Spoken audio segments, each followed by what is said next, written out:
ఈ గుమ్మంలో అడుగు పెట్టినప్పుడే చెప్పాను కదా అంకుల్, నేను వచ్చిందే మీతో ఆడుకోవడానికని.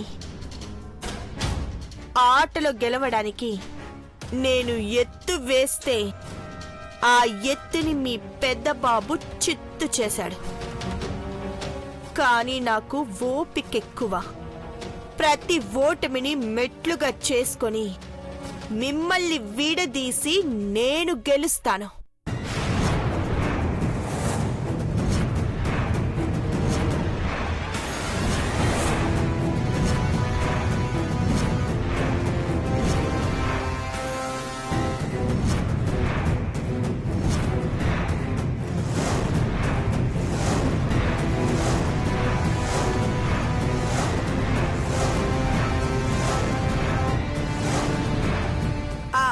చీపరాంటీ, బాగా అలసిపోయాను. మంచి ఒక గ్లాస్ లస్సీ చేసుకొనిరా. ఎలుకల మందు వేసి తెస్తా, దరిద్రం వదులుతుందే. ఏంటి అలా చూస్తున్నావు? నేనిక్కడ గెస్ట్ని. 3 నెలలు ఇక్కడే ఉంటా.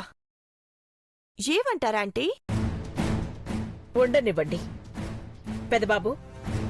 శత్రువు కళ్ల ముందుంటే మనం జాగ్రత్తగా ఉండాలన్న విషయం గుర్తుంటుంది. Thank you so much aunty.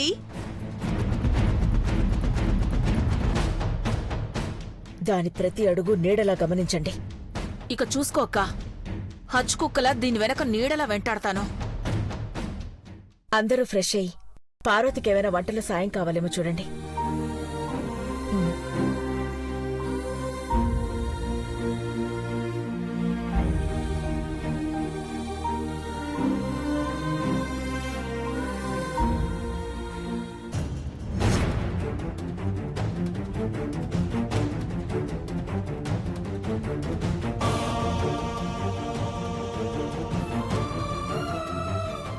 బంగారం, ఏదైనా మాట్లాడు బంగారం.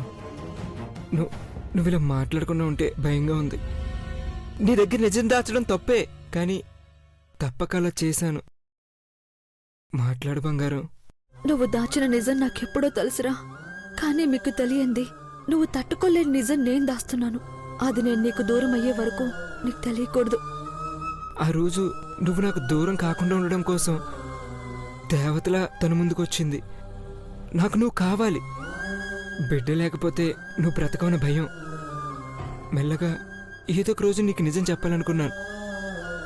అర్థం చేసుకుంటావనుకునే ఇలా చేశాను. ఐశ్వర్య, మహి నీవాడో. తను నా వల్ల నీకెప్పుడు దూరం కాడో. ఆంటీకి మాటిచ్చాను, మళ్ళీ ఇప్పుడు చెప్తున్నాను. నా కడుపులో పెరుగుతున్న నా బిడ్డ మీద ప్రమాణం. ఏమన్నావు? నా బిడ్డ అనా?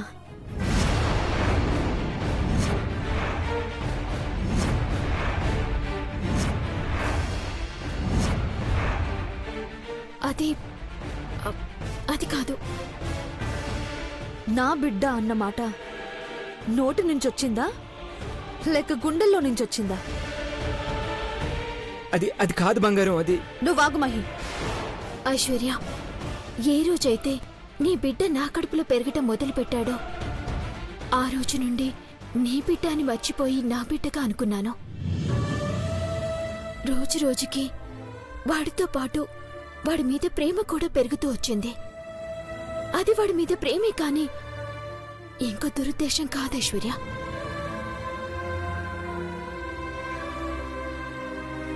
నాకు కావాల్సింది అదే చంద్రముఖి. ఇప్పుడు బిడ్డ మీద ప్రమాణం అవసరం లేదు, కానీ ఏదో ఒకరోజు నీ బిడ్డగా భావిస్తున్న నా బిడ్డ మీద ప్రమాణం చేయించి అడుగుతాను. ఆ రోజు నేను అడిగిన మాట తప్పకు. ఐశ్వర్య, నీ మీద నాకెలాంటి అనుమానం లేదు చెల్లి.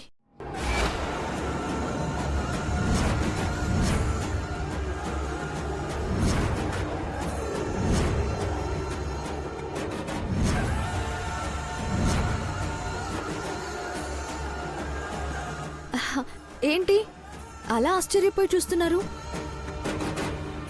నువ్వు నా బిడ్డని నీ బిడ్డ అనుకుని మోస్తున్నావు. పేరుకే నేనమ్మను, కాని వాణ్ణి నవమాసాలు మోస్తుంది నువ్వు. వాడికి జన్మనివ్వబోయేది నువ్వు. అలాంటి నువ్వు నాకు తోబుట్టుతో సమానం. ఈ మాట కూడా నీ మాటలానే గుండెల్లోంచి వచ్చింది చంద్రముఖి.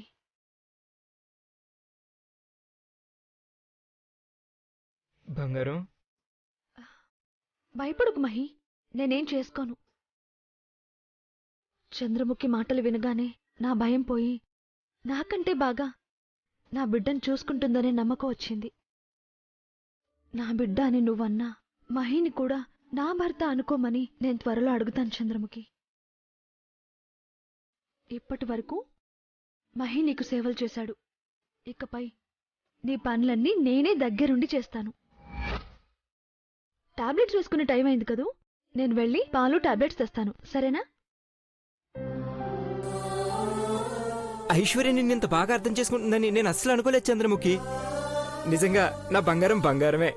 మహి, ఐశ్వర్య ఏదో ప్రమాణం చేయమని అడుగుతానంది. అది ఏమై ఉంటుంది? అదే నాకు అర్థం కావట్లేదు. చెల్లమ్మా, ఇదిగో పాలు, భోజనం ముందు వేసుకోవాల్సిన టాబ్లెట్స్.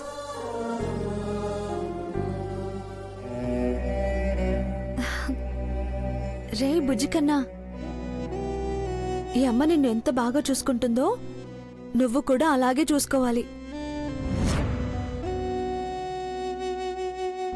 అమ్మని నీ బుజ్జి బుజ్జి కళ్ళతో తన్నకు, సరేనా? మీ నాన్న బయట చేసినట్టు నువ్వక్కడ అల్లరి చేస్తే బయటకొచ్చాక చెవి మెలేస్తా, అర్థమైందా? వీడి వల్ల నాకు బంగారం లాంటి చెల్లి దొరికింది మహి. చంద్రముఖి, మన ఈ బంధం ఎప్పుడూ ఇలాగే ఉండాలి. వీడుంచుతాళ్లే, ఆ నమ్మకం నాకుంది.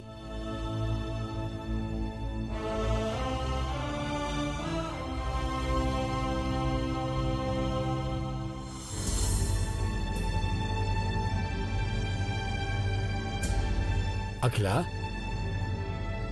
ఈరోజు కంపెనీ చేజారకుండా ఉందని ఆనందపడాలో, ఐశ్వర్య జీవితంలో ఇంత విషాదం ఉందని బాధపడాలో, ఈ నీలాంబరి ఏ క్షణంలో ఏం చేస్తుందని భయపడాలో ఏమీ అర్థం కావట్లేదు.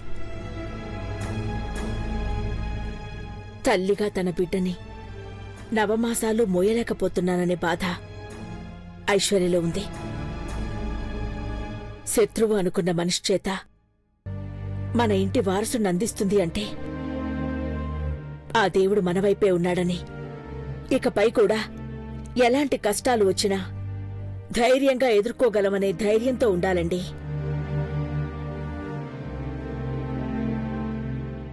అలాగా ఆంటీ?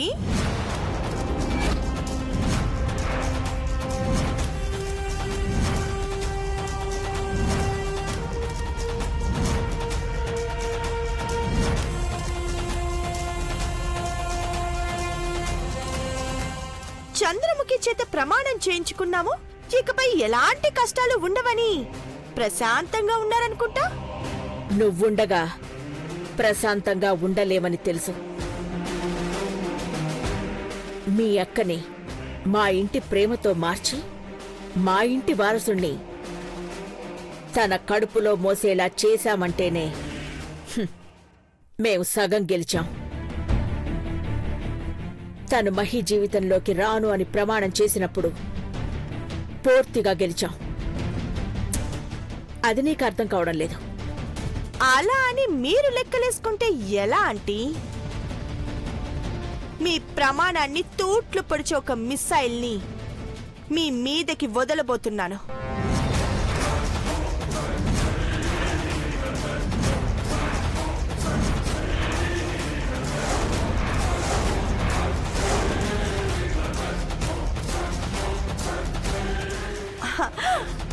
అది కూడా ఈ ఇంట్లోనే ఉంది.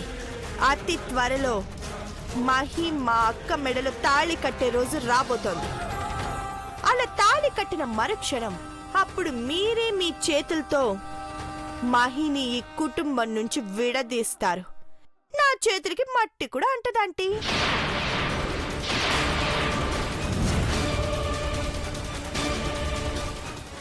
ఏంటంటీ ఓవర్ కాన్ఫిడెన్స్ తో మాట్లాడుతున్నాను అనుకుంటున్నారా? జరిగేది ముందే చెప్తున్నానంటే నేను ఎంత కాన్ఫిడెన్స్ తో ఉన్నానో అర్థం చేసుకోవచ్చు. నా చిన్న కొడుకు ఆవేశపడతాడు గాని ఆలోచించకుండా చేయడు. ఆ నమ్మకం నాకుంది. ఆలోచించుకునే టైం ఉంటేనే కదా ఆంటీ ఘట్టమనేని వంశం ఆడపిల్ల పడగ నీడలో ఉండబోతోంది. పాముకి ఎన్ని రోజులు పాలు పోసి ప్రేమగా చూసుకున్నా దాని కాటేసే గుణం ఎక్కడికి పోతుంది చెప్పండి? ఓయ్ నీలాంబరి, ఒక్కసారి పెదబాబు జీవితంలో నువ్వు చెయ్యాలనుకున్న తప్పు ఇప్పుడు చిన్నబాబు జీవితంలో చెయ్యాలనుకుంటే నేనూరుకోను. మీ చేతిలో ఏమీ లేదాంటీ. ఇప్పుడు ఆట మొత్తం నా వేళ్లల్లో ఉంది. ఎక్కువ రోజులు పట్టదు. మా అక్క ఈ ఘట్టమనేని ఇంటి కోడలు అవుతుంది. ఇది ఫైనల్.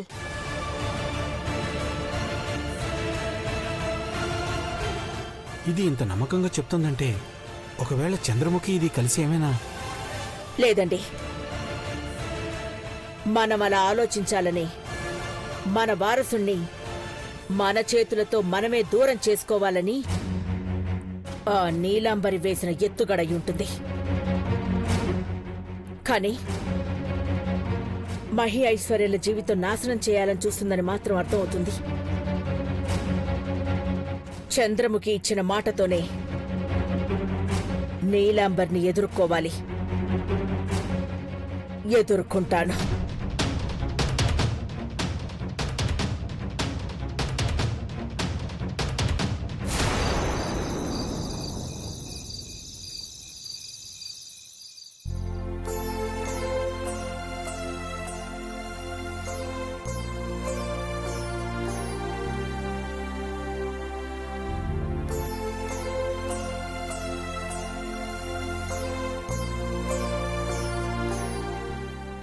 ప్రాబ్లం సాల్వ్ చేసి మీకు మెయిల్ చేశాను. ఒకసారి మెయిల్ చెక్ చేసుకోండి.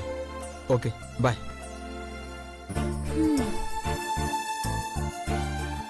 శ్రీవారు, కొంచెం మీ పని పక్కన పెట్టి ఈ స్వీట్ తింటే ఈ శ్రీమతి సంతోషిస్తుంది. నా వర్క్ ఓవర్ కానీ ఇంతకీ ఈ స్వీట్ ఎందుకు? ఎందుకంటారేటి? అమ్మగారు ఇన్ని రోజులు చంద్రముఖి కడుపులో బిడ్డ పెరుగుతుందన్న విషయం తెలిస్తే ఏమంటారో అని భయపడ్డాం. అసలు చిన్నమ్మాయి గారికి నిజం తెలిస్తే తట్టుకోగలదా అని భయపడ్డాం. అట్లాంటిది అమ్మగారు ఒప్పుకున్నారు. చిన్నమ్మాయి గారు కూడా చిన్నబాబు గారిని చంద్రముఖిని అర్థం చేసుకున్నారు. ఇప్పుడు అందరం ఆనందంగా ఉన్నాం. అందుకే స్వీట్ చేశాను. అందరూ ఆనందంగా ఉంటే ఆ రోజు నీకు పండగే కదా. సరే, ముందు స్వీట్ తినండి. నువ్వు తినిపించొచ్చు కదా.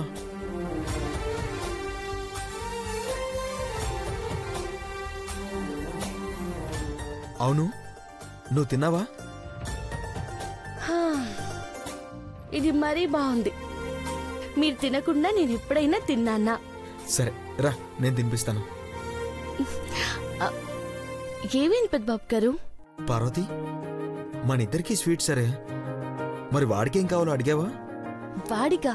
ఎవరికి? హవ్వా. రే, విన్నావా? మీ అమ్మ నిన్ను మర్చిపోయిందిరా. ఏంటన్నా ఏమన్నావు? కొంచెం గట్టిగా చెప్పరా. ఏం మాట్లాడుకుంటున్నారు తండ్రి కొడుకులు? అవునా? సరే సరే, మీ అమ్మకి చెప్తాను. ఏంటంట? పాపం వాడికి బాగా చలిగా ఉందంట. ఓహో, వాడికి అది కూడా ఈ బుజ్జి పొట్టలో. అవును పార్వతి, అదే చెప్పాడు. వాడికేనా లేక మీకు కూడా చలి పుడుతుందా? నాకు కూడా అనుకో. మరి ఇప్పుడు ఏం చేయాలంట? వాళ్ళ అమ్మకి వెచ్చగా కౌగిలిని తీస్తే చలిపోతుందంట. ఆహా, అలా చెప్పాడా?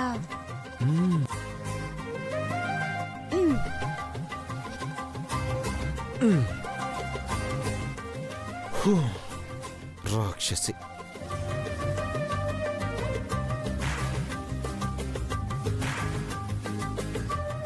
ఏటి, నేనిక్కడుండగా శ్రీవారి సూపులు అక్కడెక్కడో సూతున్నాయి. ఏం లేదు పార్వతి, నువ్వు రాకముందు ఒక బల్లి గోడ మీద అటు ఇటు తిరిగింది. ఎక్కడ ఇప్పుడు కనిపించట్లేదు. న- ఈ బెడ్షీట్ లో ఉంది అని డౌట్ గా ఉంది. బల్లి! వామ్మో, బల్లి బల్లి బల్లి.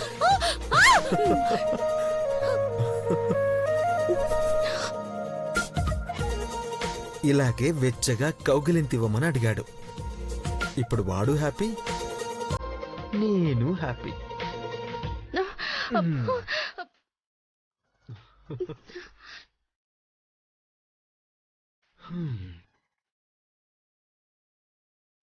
నిజం చెప్పండి, బల్లి అని కావాలని అబద్ధం చెప్పారు కదా.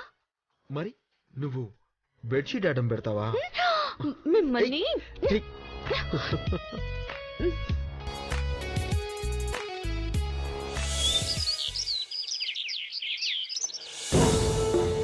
అమ్మా, మీరు చెప్పినట్టే 2 రకాల చీరలు తెచ్చాను. అయ్యగారు వాళ్ళకి ప్యాంట్లు చొక్కాలు తెచ్చాను. తెచ్చాను అని ఇక్కడే ఉండిపోతామే, నీకోసమే ఎదురు చూస్తున్నా. అమ్మా, ఇందులో 20,000 నుండి ఉన్నాయి.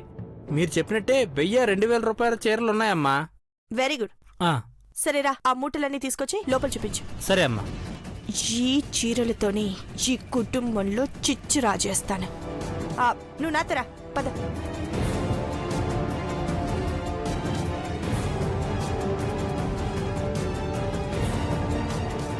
చీపురు, ఏ చీపురు, చీపురండి, చీపురు, ఏ చీపురండి, చీపురండి. ఏంటే చీరల వ్యాపారం పెట్టావా? వ్యాపారం కాదంటీ, కొనుక్కుంటున్నాను. చెప్పు, ఈ చీర బాగుందా లేకపోతే ఈ చీర బాగుందా? నీ పాపిష్టి కళ్ళు చేతులు పడ్డాక ఇంకేం బావుంటాయే?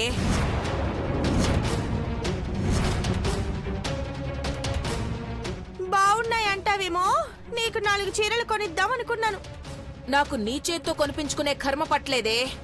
మా పార్వతి బంగారం లాంటి చీరలు తీసుకుంటుంది. అయ్యో చీపురంటీ, నేను నీకు నచ్చినవి తీసుకుంటా అంటున్నాను, కాని వాళ్ళు నీకు నచ్చిందా అని కూడా అడగరు. వాళ్ళు నీలా కాదే, నాకు నచ్చిందే తీసుకుంటారు. సరే చూద్దాం, నీకు నచ్చినవి తీసుకుంటారో ఏదో ఒకటి నీ మోహన ముష్టేస్తారు. నేను చెప్పినట్టు గనుక జరిగితే వాళ్ళకి నీ మీద ప్రేమ లేదని ఒప్పుకుంటావా? ప్రేమ కాదే, ఇంట్లో నా విలువేంటో నీ కళ్ళతో నువ్వే చూస్తావు. సర్లే. yes! హా.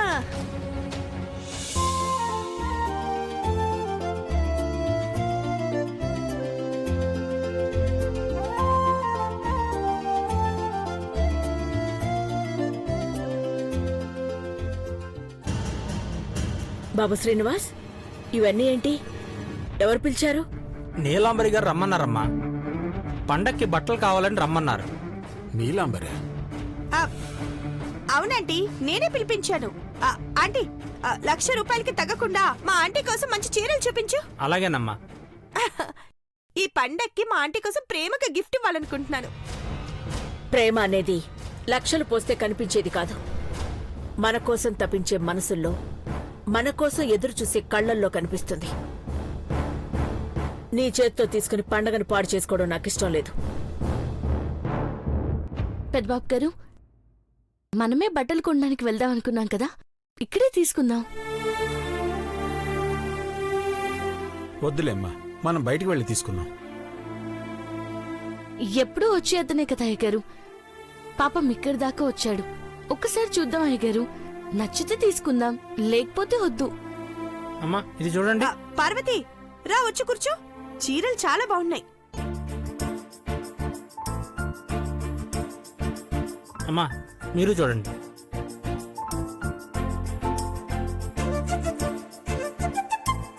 చంద్రముఖి, సిన్నమ్మాయి గారు, మీరు కూడా రండి, సీరియల్ చూద్దాం.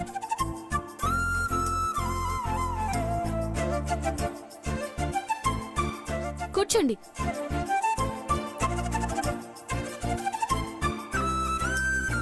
అమ్మగారికి అయ్యగారికి ముందు బట్టలు తీసుకున్న తర్వాత అందరం తీసుకుందాం. అలాగే. పెద్దబాబు గారు,